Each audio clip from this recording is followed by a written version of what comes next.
আন এগৰাকী জনপ্ৰিয় কণ্ঠকে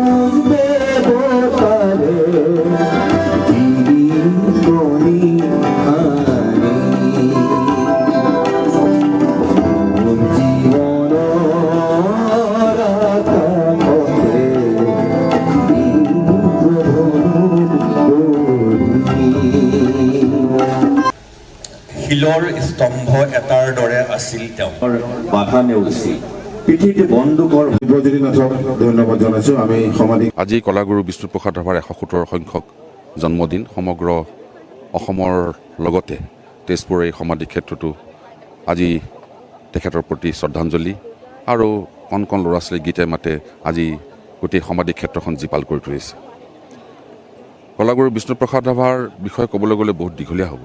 তেখেতৰ গীত, তেখেতৰ কবিতা আৰু অসমৰ বিভিন্ন জাতি জনগোষ্ঠীৰ মাজত ঘূৰি ঘূৰি ঘূৰি ঘূৰি তেখেতে এখন সুন্দৰ শক্তিশালী অসমীয়া জাতি গঢ়াৰ চিন্তা কৰিছিল আৰু যাৰ কাৰণে কলাগুৰু বিষ্ণুপ্ৰসাদ ৰাভা সকলো জাতি জনগোষ্ঠীৰ মাজত এতিয়াও জীৱিত।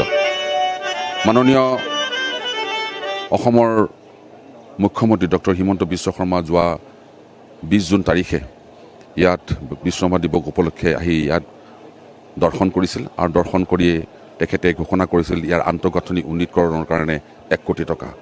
এতিয়া মাননীয় মুখ্যমন্ত্ৰীয়ে সেইদিনাখন ক'লে যে যিবোৰ মোৰ কমিটমেণ্ট আছে এই কমিটমেণ্টবিলাক মোলৈ পঠিয়াব লাগে আৰু ইতিমধ্যে মই বিষ্ণুৰাভা সমাধি ক্ষেত্ৰলৈ আগবঢ়াব খোজা 1 কোটি টকাৰ বিষয়ে আমি জনাইছোঁ আৰু অতি শীঘ্ৰে আমি তেখেতৰ পৰা 1 কোটি টকা পাম আৰু 1 কোটি টকা পালে আমি যথেষ্টসংখ্যক আন্তঃগাঁথনি উন্নীতকৰণৰ কাৰণে কাম কৰি যাব পাৰিম, এইখিনি আশা ৰাখিছোঁ। আজি যদি এটা সুৰ এটা গীতৰে যদি আজি